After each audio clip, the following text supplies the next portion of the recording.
Welcome students, study at the rate Uttarakhand के online platform में आपका स्वागत है। उत्तराखंड के प्रमुख मंदिर का जो हम सेशन बीएस नेगी सीरीज लेकर चल रहे थे, इसमें हम लोग पार्ट 3 में पहुंच चुके हैं। इससे पहले लगभग हम 97 प्रश्नों को सॉल्व कर चुके हैं। ठीक है, तो आज क्वेश्चन नंबर 98 से बढ़ते हैं हम आगे और कुछ इंपॉर्टेंट क्वेश्चन को देखते हैं जो आपके एग्जाम की दृष्टि से बहुत ज़्यादा महत्वपूर्ण हो सकते हैं। ठीक है, तो पहला प्रश्न है, क्वेश्चन नंबर 98 है हमारे पास। कसार देवी गुफा में किस महापुरुष द्वारा तपस्या की गई थी? कसार देवी गुफा जो अल्मोड़ा में स्थित है, इसके बारे में अच्छे से बात की थी। तो कौन से महापुरुष ने यहाँ पे तपस्या की थी? तो ये की थी स्वामी विवेकानंद जी ने। ठीक है, 1890 के आसपास यहाँ पर ये पहुंचे थे। ठीक, ओके। क्वेश्चन नंबर 99 है, चंद वंश की इष्ट देवी मानी जाती है। ठीक है, चंद वंश की इष्ट देवी किसे माना जाता है? ये नंदा देवी को ही माना जाता है। ठीक है, नंदा देवी मंदिर किस जनपद में स्थित है? ठीक है, तो नंदा देवी का प्रमुखता तो बहुत ज्यादा स्थान तो आप देखेंगे गढ़वाल में बहुत सारे मंदिर हैं, परंतु यहाँ अगर बात करें तो अल्मोड़ा में नंदा देवी मंदिर स्थित हो जाएगा। ठीक है, ओके। किस मेले के अवसर पर आठों गीत गाए जाते हैं? क्वेश्चन नंबर 101 है, ऐसा कौन सा मेला है जिसके अवसर पर आठों नामक गीत गाए जाते हैं? तो यह मेला कौन सा हो जाएगा? नंदा देवी मेला, जो अल्मोड़ा में लगता है। ठीक है, ओके। क्वेश्चन नंबर 102 है, नंदा देवी परिसर अल्मोड़ा में कितने देवालय हैं? ठीक है, तो यहाँ पर अगर आप जाएंगे देखेंगे तो यहाँ पर देवालयों की संख्या 3 देवालय है यहाँ पर। ओके, नेक्स्ट प्रश्न देखते हैं हम लोग। क्वेश्चन नंबर 103, भाद्रपद अष्टमी को अल्मोड़ा में किस देवी का मेला लगता है? ठीक है, तो बार बार घुमा फिरा के वही क्वेश्चन पूछा जा रहा है नंदा देवी मेले के बारे में, तो इस प्रकार एग्जाम में क्वेश्चन बन जाते हैं। ठीक है, ओके। क्वेश्चन नंबर 104 है, आपको कुछ सही कथनों का चयन करना है। इनमें से 4 कथन दिए गए। नंदा देवी गढ़वाल नरेश दक्ष प्रजापति की पुत्री थी। ठीक है, बिल्कुल सही है। ठीक है, ओके।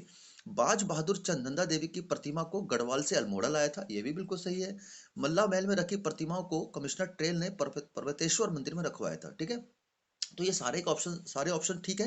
तो एग्जाम में आपसे ये तीनों जो ऑप्शन दे रखे हैं, इन पे घुमा फिरा के क्वेश्चन पूछा जा सकता है। जैसे नंदा देवी प्रतिमा को कौन सा चंद शासक गढ़वाल से अल्मोड़ा लाया था? ठीक है, दूसरा, कौन से कमिश्नर ने मल्ला महल में रखी प्रतिमाओं को पर्वतेश्वर मंदिर में रखवाया था? इस प्रकार क्वेश्चन एग्जाम में बन जाते हैं। ठीक है, क्वेश्चन नंबर 105 है, पाताल भुवनेश्वर गुफा किस जिले में स्थित है? ठीक है, तो पाताल भुवनेश्वर जो गुफा है ये पिथौरागढ़ में स्थित हो जाएगा। ओके, क्वेश्चन में 106 है, किस गुफा में 33 करोड़ देवी देवताओं का वास स्थल माना गया है? ठीक है, 33 करोड़ या 33 कोटि देवताओं का स्थल कहाँ माना गया? रुद्रेश्वर गुफा। ठीक है, जहां पिथौरागढ़ में स्थित हो जाएगा।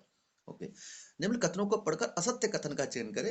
आजकल एग्जाम में इस प्रकार के पैटर्न के एग्जाम में क्वेश्चन बनते हैं। ठीक है, पहला, पाताल भुवनेश्वर गुफा में 4 शिलाओं युगों के प्रतीक हैं। ठीक है, तो ये बिल्कुल सही है। ओके, दूसरा, पाताल भुवनेश्वर में पाताल गंगा नदी है, ये भी सही है। पाताल भुवनेश्वर गुफा में शेषनाग व मोक्ष द्वार मुख्य है, ये भी सही है। और अंत में जो ऑप्शन है डी, ये गलत हो जाएगा, क्योंकि पाताल भुवनेश्वर गुफा चंपावत में ना होकर अल्मोड़ा में हो जाएगी। ठीक है, तो ये हमारा ऑप्शन निकल के आ गया है। क्वेश्चन नंबर 108 है, हाट कालिका मंदिर किस जनपद में स्थित है? ठीक है, तो हाट कालिका मंदिर ये पिथौरागढ़ जनपद के गंगोली हाट नामक स्थान पर स्थित है। क्वेश्चन नंबर 109 है, कौन सी देवी जवानों की रक्षक मानी जाती है? ठीक है, तो पिथौरागढ़ या बॉर्डर में जितने भी जवान हमारे लगे हुए वहां पे ड्यूटी कर रहे हैं, तो हाट कालिका देवी मंदिर बहुत ही ज्यादा आराध्य देवी मानी जाती है। ठीक है, ओके। क्वेश्चन नंबर 110 है, जाह्नवी नौला कहाँ पर स्थित है? ठीक है, तो जाह्नवी नौला कहाँ स्थित हो जाएगा? ये गंगोली हाट में स्थित हो जाएगा। ओके, आगे बढ़ते हैं।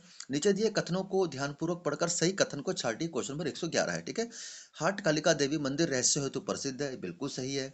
हाट कालिका देवी की मूर्ति काले संगमरमर से निर्मित है, ये भी सही है।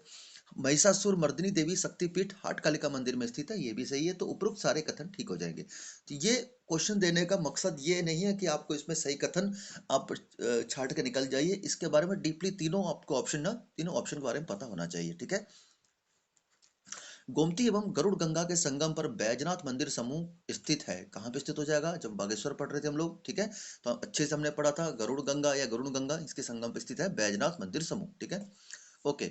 113 नंबर प्रश्न है, बैजनाथ में कृत्रिम झील का उद्घाटन कब किया गया था? ठीक है, तो बैजनाथ के समय में एक कृत्रिम झील बनाई गई है। ठीक है, उसका उद्घाटन वर्ष 2016 में किया गया था। ओके, क्वेश्चन नंबर 114 है, अल्मोड़ा के राजा बालो कल्याण चंद ने बैजनाथ मंदिर पर कब कब्जा किया था? ठीक है, तो जब बालो कल्याण चंद चंद शासक के राजा थे, ठीक है, तो उनका युद्ध हुआ था, उसमें उन्होंने मंदिर पे ही कब्जा कर लिया था, तो ये था 1565 में। ठीक है, ओके। नाना मत्ता साहिब किस जनपद में स्थित है? अभी जस्ट हमने उधम सिंह नगर ही डिस्ट्रिक्ट से अपने डिस्ट्रिक्ट सीरीज को समापन किया है, उसमें हमने अच्छे से पढ़ाया था, उधम सिंह नगर में ही नाना मत्ता साहिब स्थित है। और फिर हमने ये भी क्वेश्चन नंबर 16 भी बताया था, निम्न में से बख्शी किसका प्राचीन नाम है, तो नानामत्ता साहिब का ही बख्शी नाम हो जाता है। ठीक है, क्वेश्चन नंबर 117 है। ठीक है, इसको बढ़ते हम लोग आगे।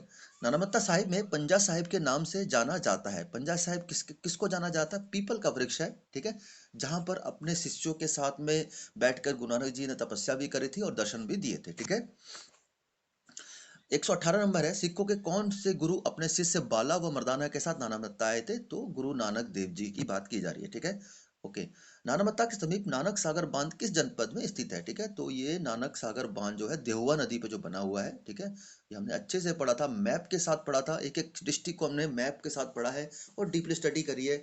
आपका डिस्क्रिप्शन में लिंक है डिस्ट्रिक्ट सीरीज का, साथ ही नदी तंत्र का भी लिंक है। अगर आपने नहीं देखी है तो जरूर प्ले लिस्ट में जाइए और पूरी डिस्ट्रिक्ट सीरीज कंप्लीट करिए। ठीक है, और उसमें एक एक चीज को बड़े अच्छे से समझाया गया है। ठीक है, तो वहां पे आप जाके देख सकते हैं। तो ये हो गया क्वेश्चन नंबर 119।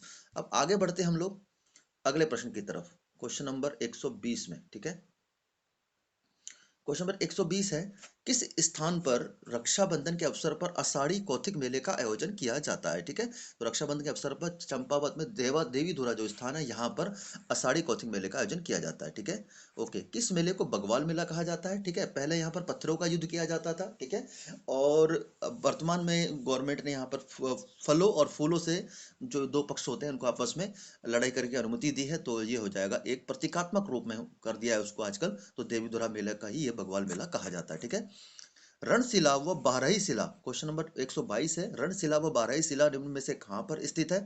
तो जब हम इसको चंपावत पढ़ रहे थे देवीधुरा में, इसको हमने अच्छे से पढ़ा था। ठीक है, क्वेश्चन नंबर 123 है, वाराही देवी मंदिर किस जनपद में स्थित है? तो देवीधुरा जो चंपावत में स्थान है वहीं पर स्थित है और यहीं पर देवीधुरा का या वाराही देवी का मेला लगता है। क्वेश्चन नंबर 124 है, लधिया एवं रतिया या रतिया भी कहते हैं, तो के संगम पर कौन सा गुरुद्वारा या कौन सा स्थान स्थित है? तो ये हो जाएगा आपका मीठा रीठा साहिब गुरुद्वारा। ठीक है, असंगत कथन का चयन करिए। 125 नंबर प्रश्न है, देखते हैं। मीठा रीठा साहिब में मीठे रीठे का वृक्ष था, अभी भी है, ऐसा तो नहीं कि था। गुरु नानक देव जी ने मीठा रीठा साहिब में तपस्या करी थी, ये भी बिल्कुल सही है। 1960 में इस गुरुद्वारे का निर्माण हुआ था, ये भी सही है। और मीठा रीठा साहिब हिमाचल प्रदेश में स्थित है, ये गलत हो जाएगा। ठीक है, तो ऑप्शन डी हमारा गलत हो जाएगा। ठीक है, क्वेश्चन नंबर 126 देखते हैं, मीठा रीठा साहिब किस जिले में है? तो बार बार वही सेम रिपीट क्वेश्चन हो रहा है, तो कहाँ पे हो जाएगा? चंपावत में। ठीक है, ओके। क्वेश्चन नंबर 127 है, निम्न मंदिरों में अन्नपूर्णा शिखर पर कौन सा मंदिर स्थित है? ठीक है, तो अन्नपूर्णा शिखर की अगर बात करें तो पूर्णा देवी मंदिर, जो पूर्णागिरी देवी मंदिर जो है, ये अन्नपूर्णा शिखर पर स्थित हो जाएगा। ठीक है, आगे बढ़ते हैं हम लोग। क्वेश्चन नंबर 128 है, दिए गए कथनों में सही कथन का चयन करें। पूर्णागिरि मंदिर चंपावत में स्थित है, बिल्कुल ठीक है। पूर्णागिरि मंदिर में मां सती की नाभि का अंगिरा था, ये भी सही है। तो ये दोनों के दोनों ऑप्शन ठीक हो जाएंगे, ऑप्शन सी हमारा सही हो जाएगा। ठीक है, क्वेश्चन नंबर 129, चंद राजाओं ने जगन्नाथ मिस्त्री से कौन सा मंदिर बनवाया था? ठीक है, तो यह जो मंदिर हो जाएगा, ये हो जाएगा कौन सा? बालेश्वर मंदिर हो जाएगा। ठीक है, उसके बाद कहा जाता है कि इसके जगन्नाथ मंदिर के हाथ काट दिए गए थे। ओके, क्वेश्चन नंबर 130 है, बालेश्वर मंदिर किस जनपद में स्थित है? तो ये हो जाएगा चंपावत में, बड़ा आसान प्रश्न था। अगला इसी प्रकार से मिलता जुलता प्रश्न है, बालेश्वर मंदिर किस देवता को समर्पित मंदिर है? ये थोड़ा सा इंपॉर्टेंट हो जाता है, क्योंकि नाम से आप थोड़ा सा इसको जज नहीं कर पाते अगर इस मंदिर में आप नहीं गए हैं, लेकिन ये भगवान शिव को समर्पित मंदिर हो जाएगा।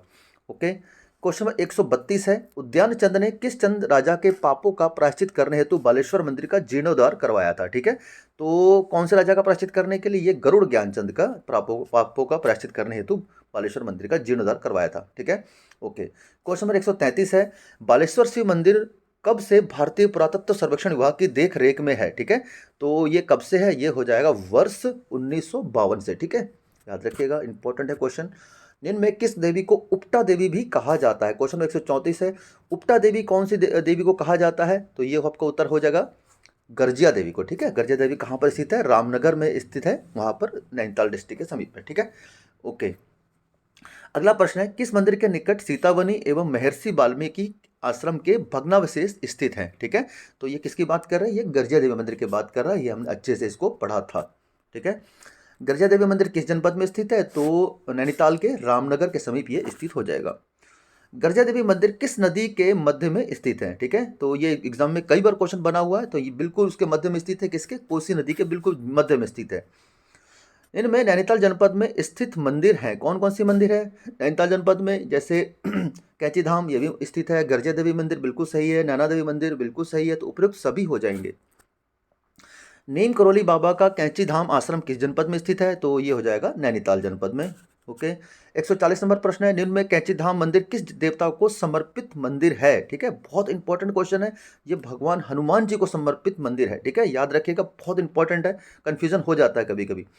नीम करोली बाबा का वास्तविक नाम क्या था। ठीक है, तो नीम करोली जो बाबा थे, इनका जो वास्तविक नाम था लक्ष्मी नारायण शर्मा। ठीक है, बहुत आराध्य माने जाते हैं ये।